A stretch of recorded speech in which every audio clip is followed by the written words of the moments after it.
পরীক্ষা তত বেশি দেওয়া লাগে কিনা? যে যত পরীক্ষা দেয় তার সম্মান তত বাড়ে, তার ডিগ্রি তত বাড়ে, তার মর্যাদা আল্লাহ পাক কত উঠায় দেয়, বাড়ায় দেয়। ইব্রাহিম নবী তার পরীক্ষাও কঠিন পরীক্ষা। ইব্রাহিম আলাইহিস সালাম দুনিয়াতে আসার আগেই থেকে তার পরীক্ষা। তাকে আল্লাহ তাআলা লম্বা সময় 120 বছর বয়স তাকে সন্তান হারা রেখেছেন। ইসমাঈল আলাইহিস সালাম তার বিবির বয়স 93 বছর।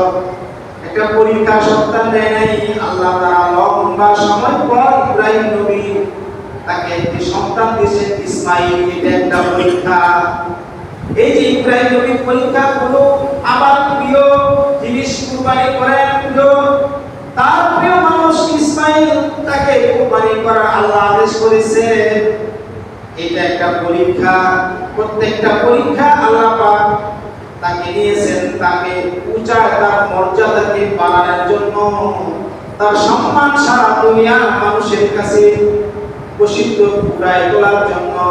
কারণ ইব্রাহিমকে আল্লাহ পাক রব্বুল আলামিন এই যে পরীক্ষা নিয়েছে, পরীক্ষার মাধ্যমে জগৎবাসীকে জানাইছেন, তোমরা যদি নবীর উত্তরসূরি হইতে চাও তোমাদের তো এমন পরীক্ষা দিতে হবে।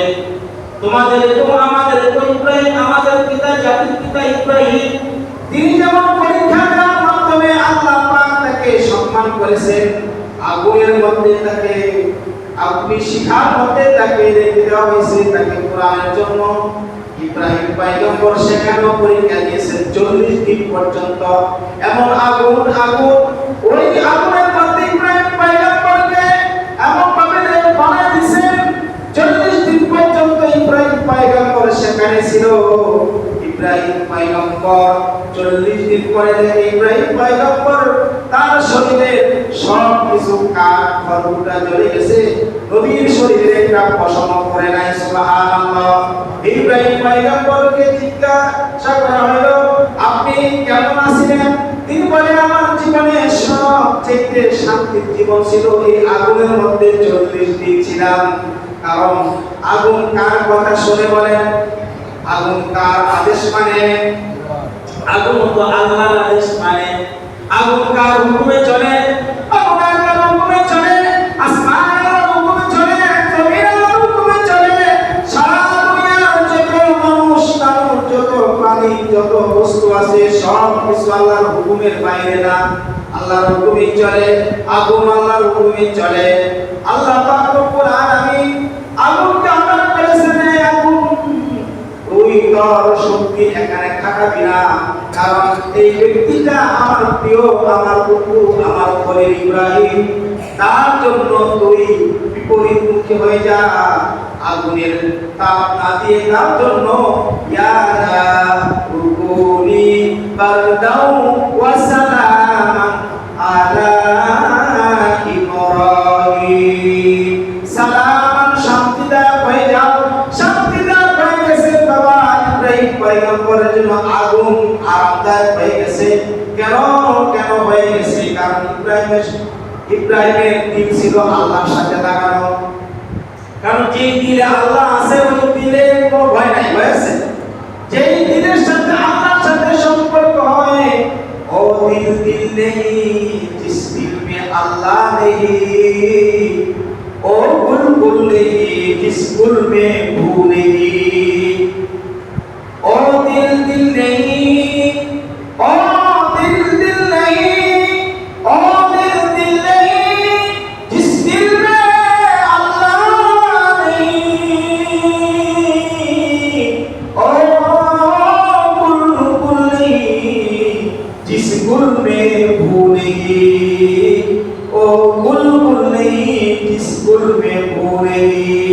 ওই দিল না, যে দিলে আল্লাহ নাই ওই দিল গাছের মধ্যে যদি আল্লাহর হুকুম না থাকে গাছটা মরে যায়। যে দিলের মধ্যে আল্লাহ নাই, আল্লাহর হুকুম নাই, ওই মানুষটা কি হয়ে যায়? মরা হয়ে যায়, মৃত হয়ে যায়।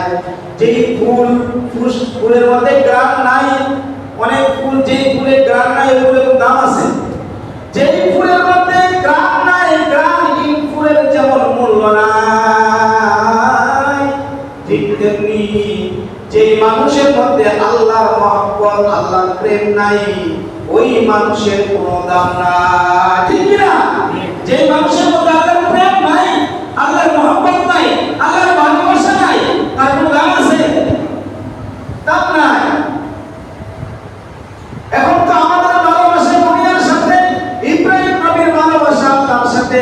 এই জন্য ইব্রাহিম পয়গম্বরকে আল্লাহ তাআলা দেখতে চান আসলে কি ভালোবাসে নাকি নকল ভালোবাসা।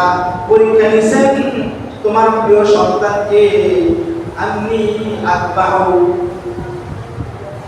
তুমি তোমার স্বপ্নে দেখেছে, আমি স্বপ্নে দেখেছি, তিনি বলে সন্তানকে জবাই করার ব্যাপারে স্বপ্নে দেখেছেন, সন্তানকে জবাই করার জন্য রেডি হয়ে গেছে। আল্লাহ পাক রব্বুল আলামিন ইব্রাহিম পয়গম্বরকে যে অর্ডার দিয়েছেন সন্তান তো জবাই করার উদ্দেশ্য আল্লাহ তাআলা দেখতে চান বান্দার দিলের মধ্যে সন্তানের ভালোবাসা বেশি না আমি আল্লাহর ভালোবাসা বেশি।